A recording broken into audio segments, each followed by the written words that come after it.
Hey y'all, welcome back to Gumbo Living. I've got the start of a great experiment for you guys today.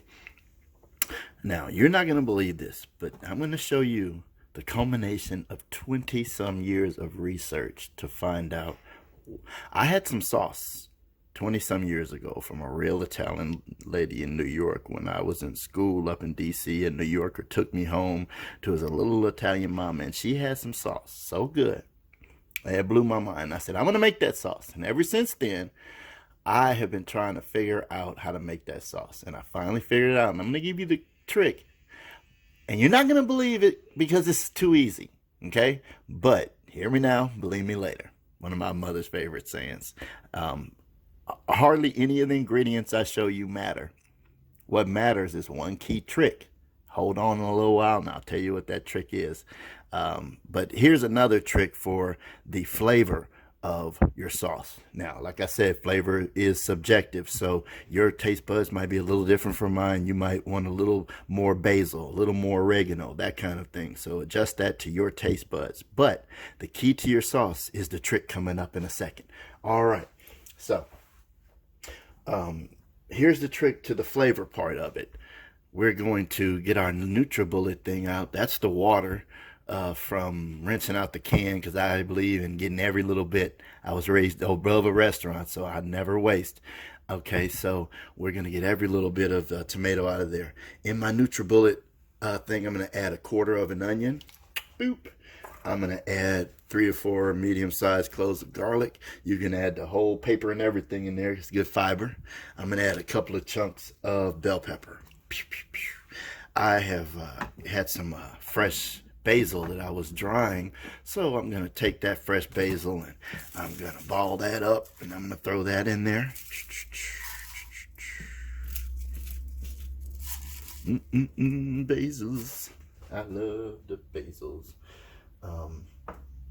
That's another thing you can make, and you don't have to use those $20 a pound pine nuts. Any nuts will do, but especially pecans and walnuts. Get you lots of basil and lots of pecans or walnuts and make you some pesto. And then you have the base of a great sauce anytime you want some pasta.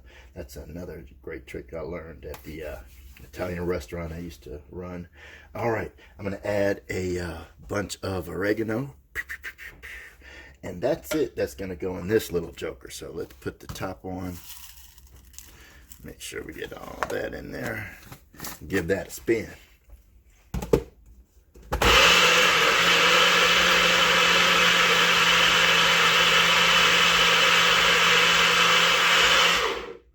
All right, that's mostly mixed up. See what we got there. Looks like that. All right. To that, I'm going to add 1 cup of my real stock that you guys have the recipe for. It's over there on the YouTubes. This light is getting on my nerves. There we go. This is what real stock looks like when you cool it down. It comes out of the refrigerator. And some of you going, ew, that looks gross. That's the fat, that yellow part. The other part is all that gelatin and collagen that captures the marrow and fat and all the good nutrients from all that meat and bones and stuff. So that's what real stock looks like. Okay, so get yourself about 1 cup of real stock. You can keep eating that Swanson cheap stock that's water when you pour it out of that little carton during Christmas if you want to, and Thanksgiving, but I got the real stock recipe if you want it. It's over there. Go check that video out. All right, so we're gonna put some real stock in our vegetable slurry and mix that in.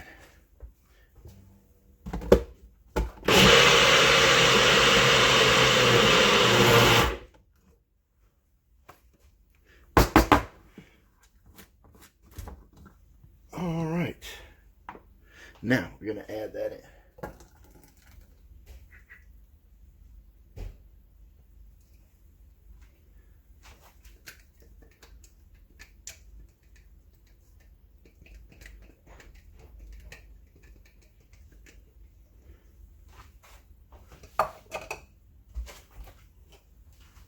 Give that a quick little.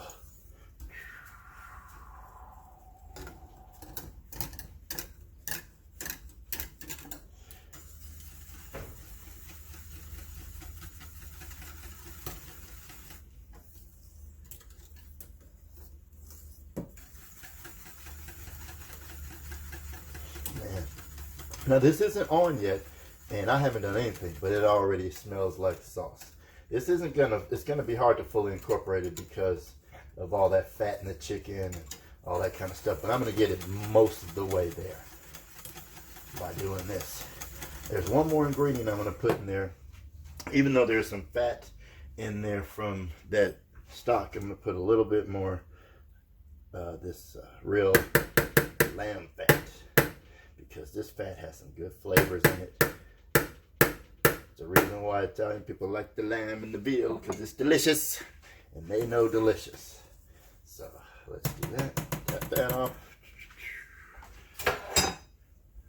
Let's wipe the sides so we don't get all crusty when we heat this up. Okie dokie.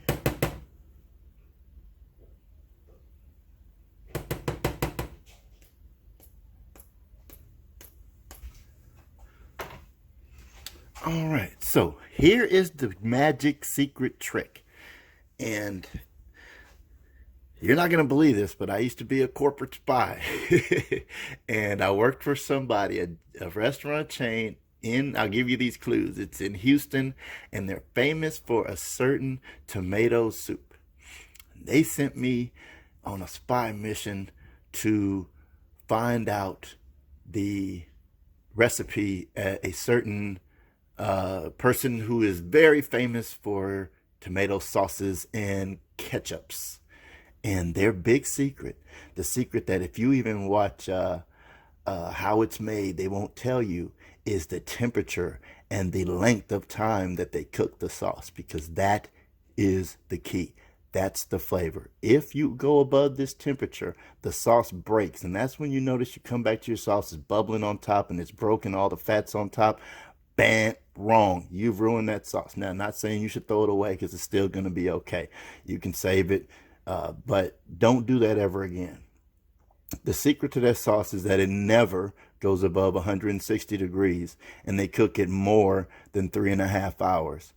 I like to put it at 3 hours, 33 minutes, because I like threes. 3 is the magic number. So that's the key. So we're going to turn this down to the very lowest setting. We never boiled it. We never brought it up to temperature. None of that. The lowest setting. Every 15 minutes or so, we're going to come and stir it. But my stove is set so low that even if I never stir it, this will never scorch and it'll never go above 160. So that's the key. Keeping it low, never hot. Well, never boiling. So let's turn that all the way absolute low. And this is going to be regular basic sauce. This is the kind of thing that I'll take and portion out in a couple of cups at a time and freeze, so I have some red sauce whenever I want some kind of pasta or whatever. But this is going to be the basis of a pizza sauce. I'll show you how you turn a regular sauce into a pizza sauce in a moment, because part 2 of my birthday celebration is some pizza. And the experiment part will be to see if I can make gluten-free pizza crust from oatmeal flour. We're gonna see if we can do that later. But this is the tomato sauce part. Basic tomato sauce. You've got the secret recipe now. Just remember, every couple of minutes, come in and stir it. Check the temperature, and it should never be bubbling and boiling. You should never see fat rising out of it. It should never, what they call, break. So that's the key. See you in 3 hours and 33 minutes to turn this into pizza sauce. All right, bye-bye. Hey guys, we're about an hour or so in, and you see that little red dot right there? That's me checking the temperature. If you've been stirring it, it should be about 120-ish. Actually, when I'm looking at it, it's 124-ish, 25. It changes as you stir it. The bottom will always be warmer, of course, so let's be stirring it up. But I just want to show you how slow and how even we're cooking. We're not ever even getting close to that 160. And if you trust me and just go slow, this is going to be some great sauce. Now, at this point, since we're warm enough, because there's really no sense putting it in when it's cold, because you're not going to break any of the sugars down at that temperature. Let's add some honey. I'm going to put that much, tablespoon or so-ish. You need that little bit of sugar in there to complete the umami. All right, I'll see you in an hour and a half. Remember to stir every 15 minutes or so. Oops. All right.